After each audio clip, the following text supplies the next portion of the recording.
What's up, YouTube? My name is Uncle Smokey, and before I start this video, I would like to say I am not a financial advisor, and this is not financial advice. So please take what I say with a grain of salt and do your own DD.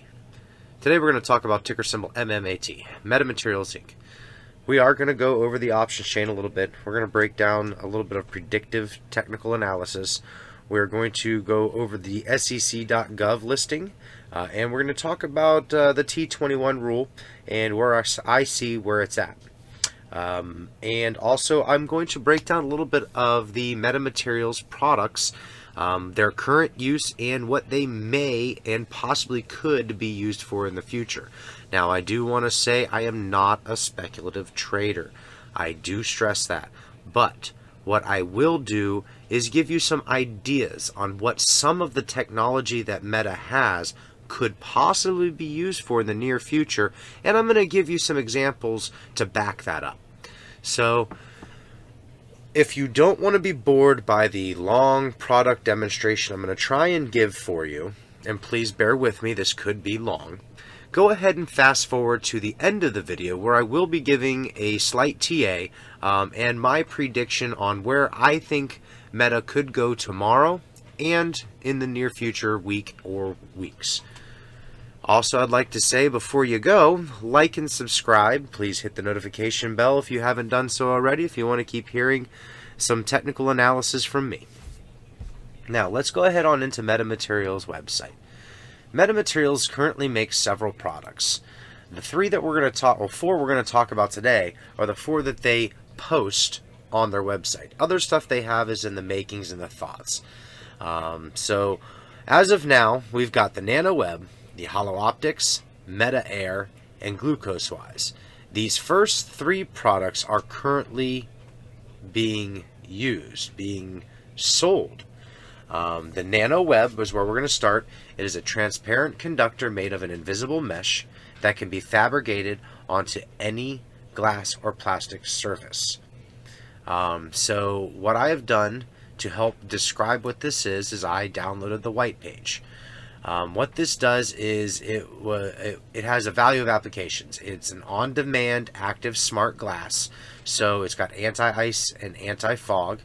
It's got EMI shielding, electromagnetic induction shielding, integrated solar, so it can charge itself, optical transparent antennas, so it can pull 5G, touchscreen sensors, so in other words, in utilization of being able to use it on a cell phone or a tablet, LED or OLED integration, it can be light up, and anti-counterfeiting, so fingerprint recognition, things like that. So it's smart. So with that being said, this is being used and has been used. I believe they did utilize it on one of the Samsung phones a while back. They came out with a phone that allowed you to fold it in half. The glass would like fold. I guess it worked well, and some people said it didn't. I really don't know much about it, so again, I'm not going to speculate. But I can definitely see that this application could have limitless possibilities. And here's what I mean by limitless possibilities. If you remember back in the day, you would sit down, you'd watch a cartoon called The Jetsons. And we loved that cartoon because they showed futuristic technology. Well, here it is. Nanoweb is the beginning of being able to have HUD displays inside your vehicle. You will be able to hopefully eventually put this film across your screen, across your windshield. It would come equipped in your car, I'm sure.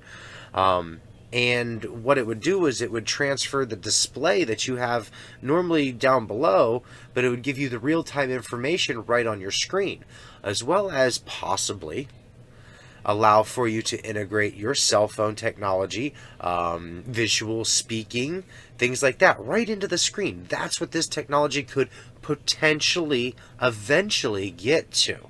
All right?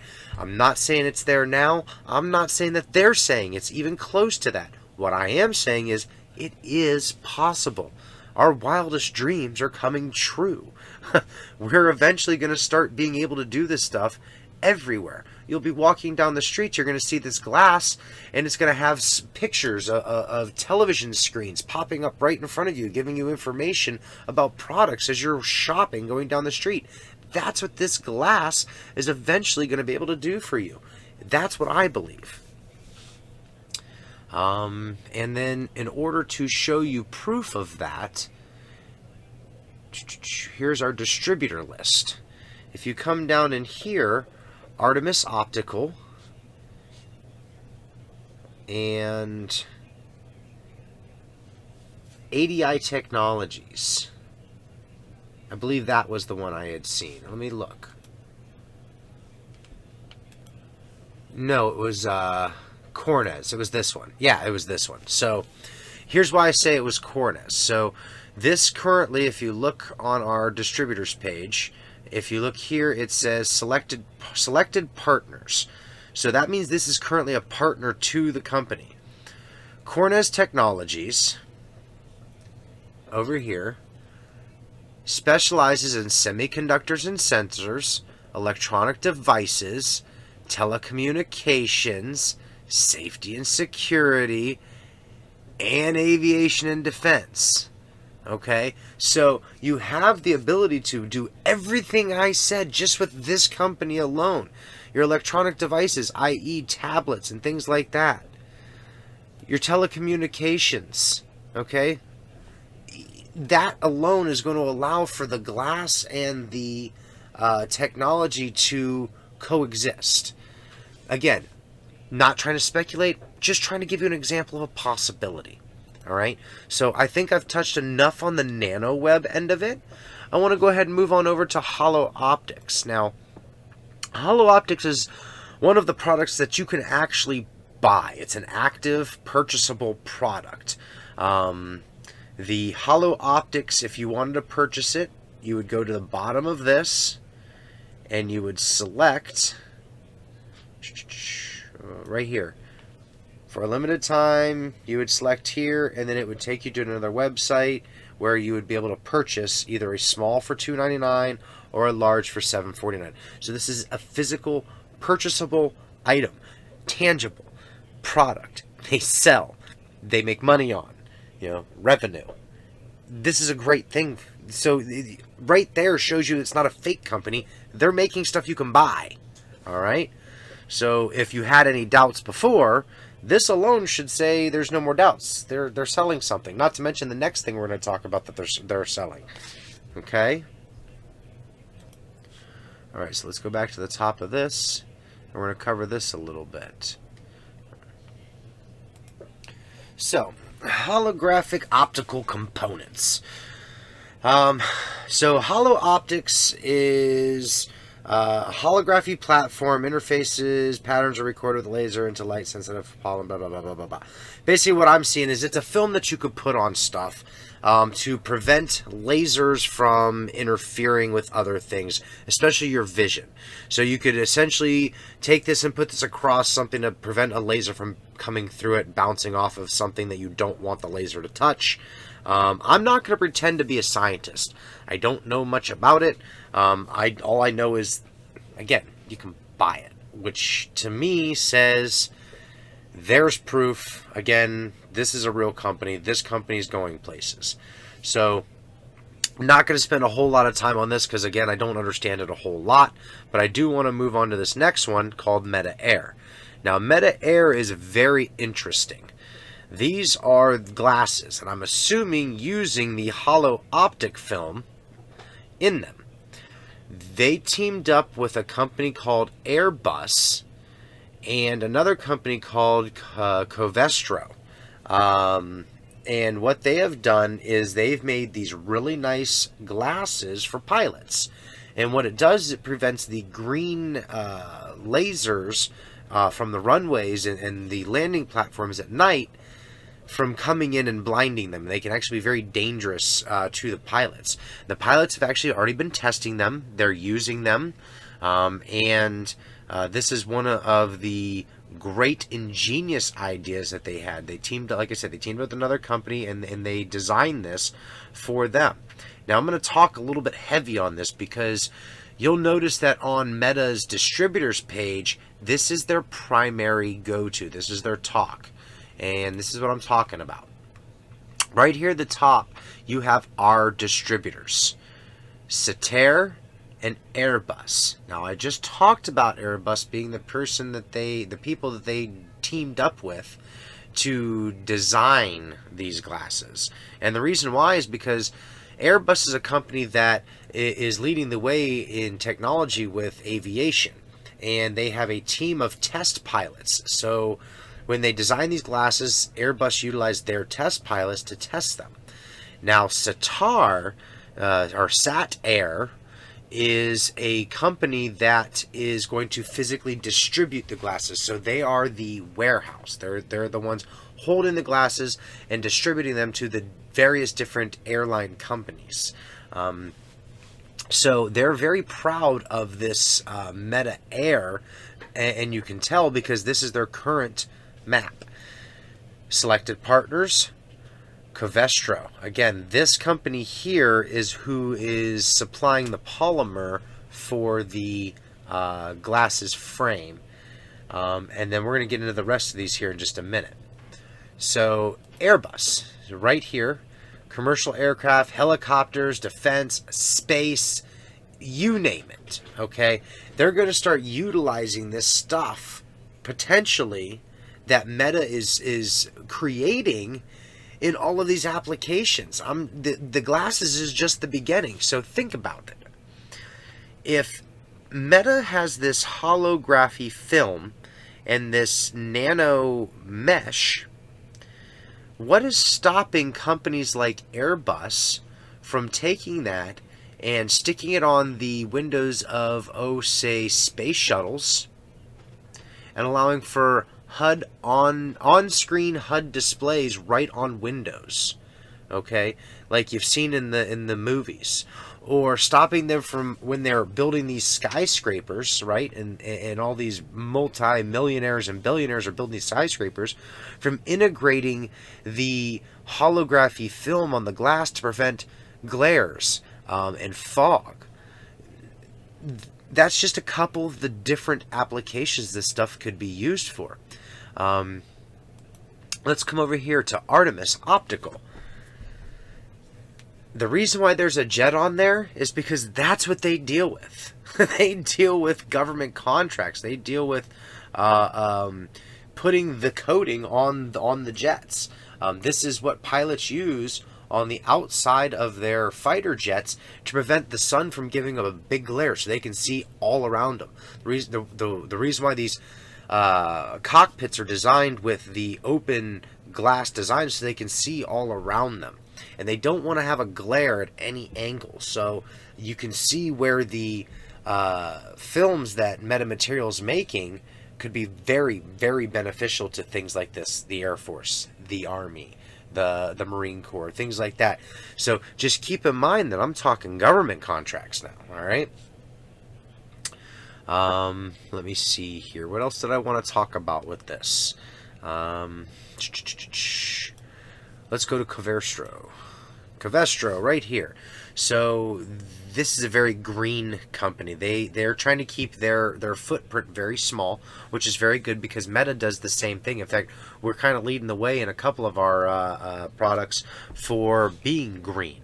Now, Caverstro, yes, they're making the polymer for the glasses, but another thing they could potentially be doing, and again, I don't know, please don't think of it as speculation, but it is a possibility, is they could be making the polymer for the GlucoWise, which we haven't gotten into yet, but the GlucoWise is also a plastic material, which this company would obviously be great in making. So what they do is, they don't have much because they don't do, this is what they do. They do,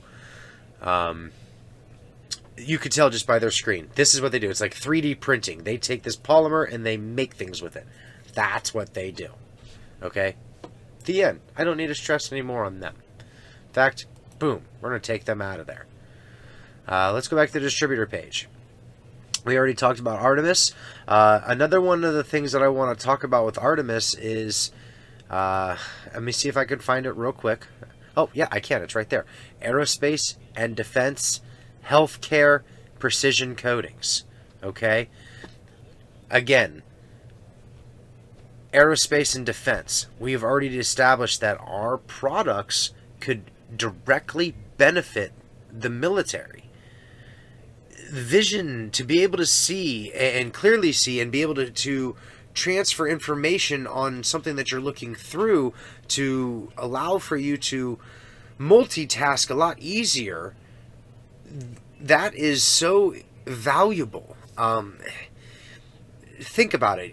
You've got a person driving a tank through a jungle, and I'm just being way out there, I suppose, driving through a jungle, and they've got this HUD on their screen. All of a sudden, now they are able to notice things far away because they can see it on their HUD.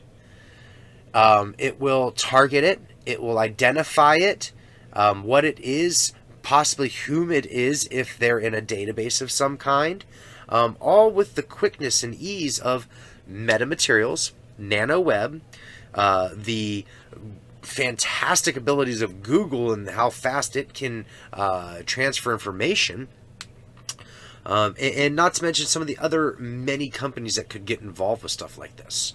So I'm done talking about Artemis and Optical and what they do and the fact that they have government ties, and this could be very good for us. And just remember, when you see them on a selected partners page like that, that's a very good sign. Alright, so the next thing I want to look at, I'm not too concerned about this right now or this right now. I think I do have something about them. But the next thing I want to look at is Lockheed Martin. Everybody knows who Lockheed Martin is, right? Yeah. They like space. Yep, they like space. So anytime you see a company like Lockheed Martin in the page where it says distributors and partners, and they're listed in the partners category, you can pretty much expect big things are going to be happening pretty quick. Reason being, space is on the forefront of a lot of people's mind.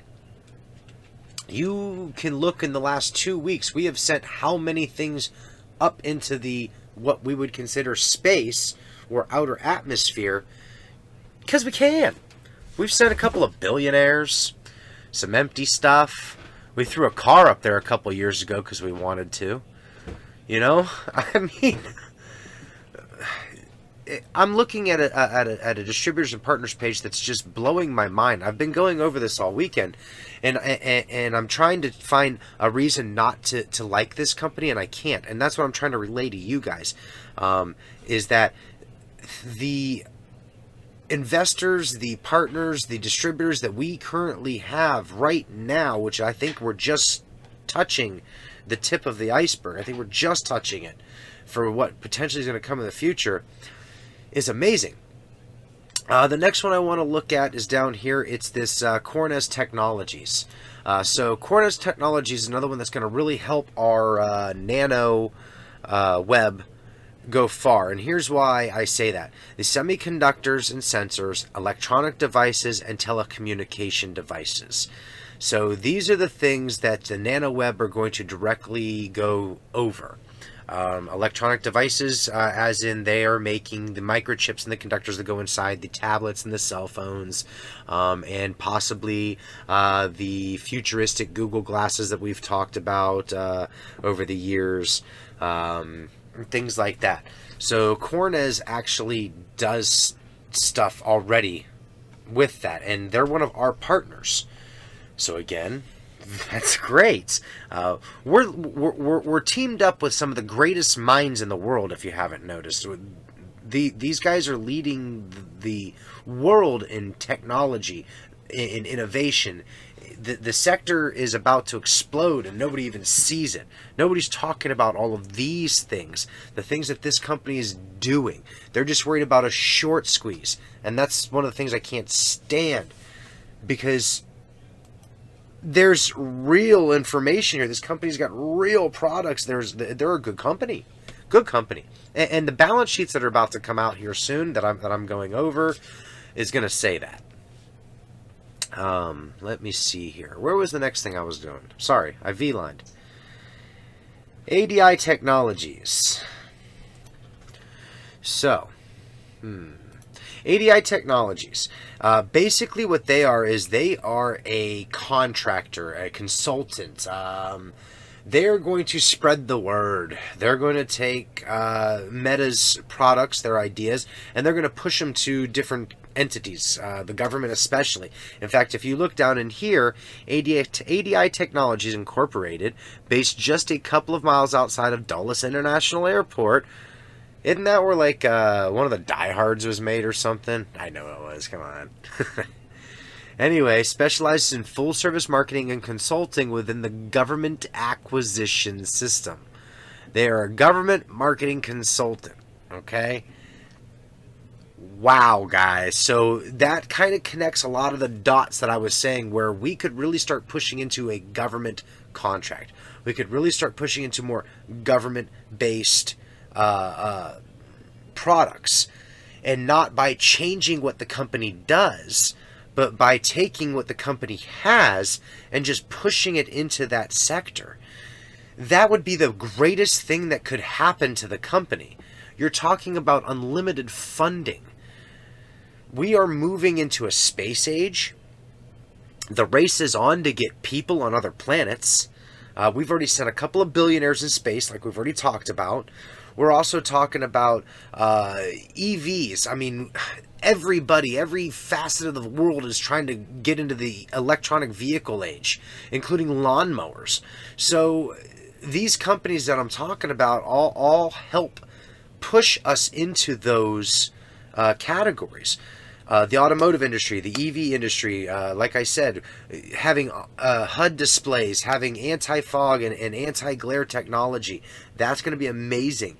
The healthcare system with the glucose. Again, I'm digging deep into that. I don't know if I'm going to even come out with a video. I just want to know about it. If I feel like doing it, I will, but who knows. The fact that they're branching into the healthcare sector of it, that's amazing. This company is super awesome. So that's basically what I wanted to say about Metamaterials Inc. I really wanted to give you this breakdown because I've been hearing a lot on YouTube and a lot on Reddit and a lot on Twitter. You know, this company sucks. We've lost so much money. It's a lot of FUD. And I don't want people to get discouraged, because it's not going to squeeze, and if it does, great. If it does, absolutely great. But I'm not putting any of my eggs in that basket. Not one of them. Not one of them. And I'm not going to try and back that up with Fintel data and Ortex data and everything else tonight, because I don't need to. I've done that. You know, the short interest is there, but it's not there. You've got 285 million shares in the free float. You've only got about 18% of that is short interest. Sorry. Doesn't seem to me like that's a big squeeze play. Will it push it up? Sure.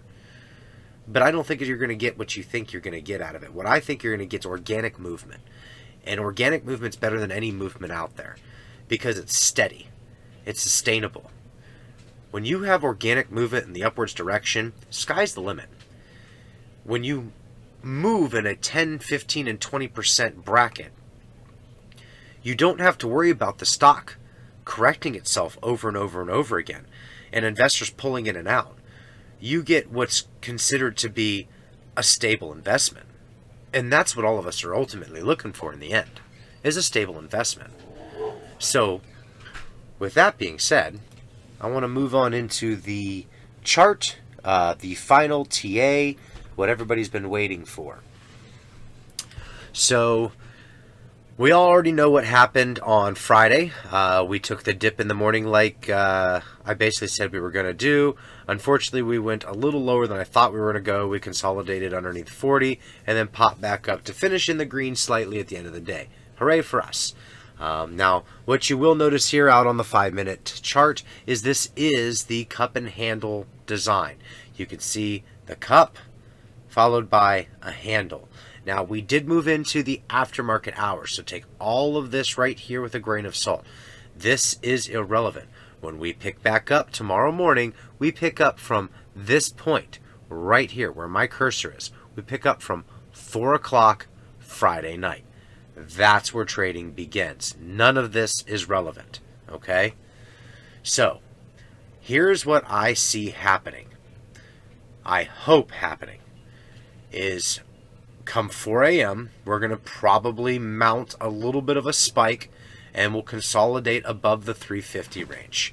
I do see us coming up to close to the 365 range, bouncing off of that once again as a rejection point. And if it does that, I think I'm going to move the line from blue to yellow. We will then come back down. We'll respect the 350 range, 355-ish, and then push back up, touching the 365 range, consolidating, I believe, just below it before hopefully eventually making a breakout towards $3.80. Of course, you'll have $3.70 as a psychological resistance, but I think we're going to break through that relatively easily as it hasn't acted as a heavy resistance in the past. Now, if that doesn't happen and say it pushes towards the bull or bearish end of it, I feel if it does go bearish, you're going to see at the open, you're going to watch it drop below the 350 price range back to the 340 price range. It will hopefully respect 340 as a support and bounce off of that back towards the 350 range. Now, with that being said, I feel that if it does make this very bearish movement in the morning, then we're going to probably see consolidation in the 345 to 355 range with a possible green end, barely green. Now, of course, I'm hoping for the bullish end of it, but I never rule out a bearish aspect because that's trading. You never know which direction it's going to go. Now, with the options chain, I would like to bring up my Thinkorswim, and I want to look at what we were talking about the other day. You'll notice that a couple of those options have gone away. Now we only have the actual real option that you can purchase now and this 50 to 100 option. Now, I did get a few responses on my video about what these could possibly be. One of them in particular did make quite a bit of sense. From Thinkorswim, it is the deliverables for the contracts that are adjusted. The 100 is just a regular option. The 100 non-standard includes preferred shares of Torch and MMAT. And the 50 to 100 is just deliverable of 50 shares MMAT. Now, that is probably the most sensible thing I heard, but then I pulled this up today and noticed that one of those are gone. Now, I do know that we did switch over on sec.gov to being a semiconductor and related devices, so good for us. I don't know if that is the reason why the 100 non-standard went away. I don't see why it would, considering there's no trading activity over the weekends. However,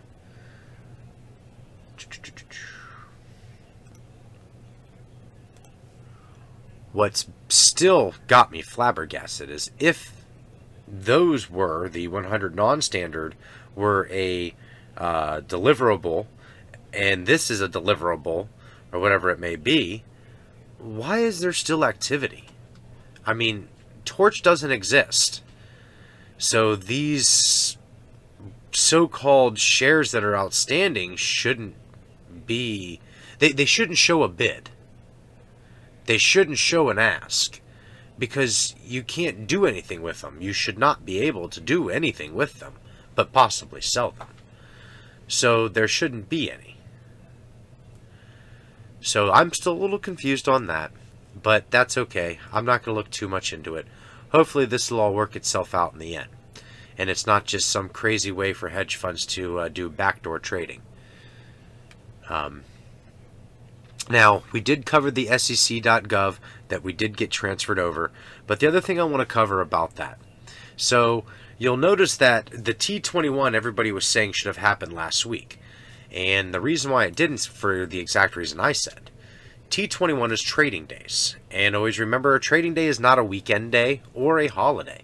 So the Saturday and Sundays don't count, and neither does this guy here.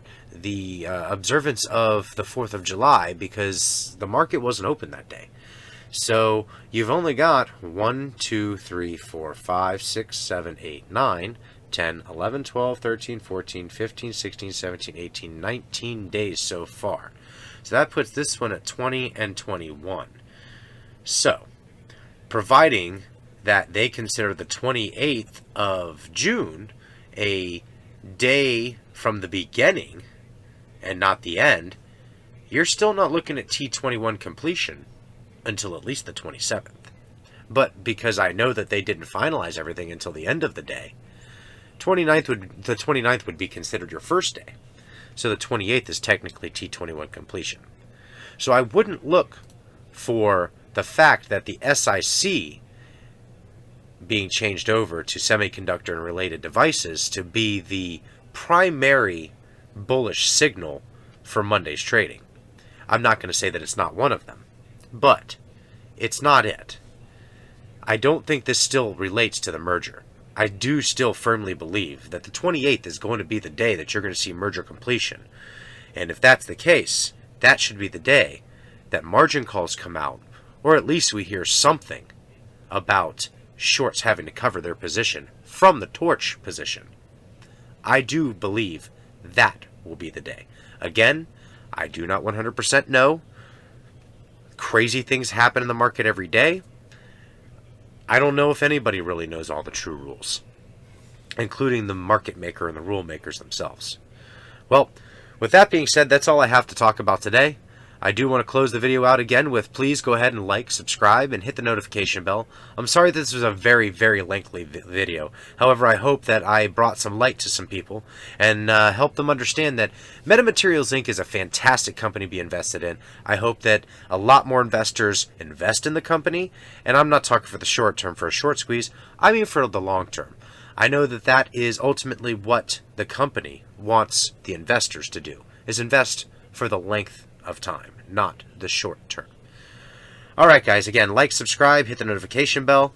Can't wait to see what happens tomorrow morning. I will be at work until, of course, about 6 o'clock, and I will bust a video out as early as I can, so look for that tomorrow night. If you got any questions, you liked what I had to say, or if you want to correct me on anything, leave a comment in the comments below. With that being said, peace.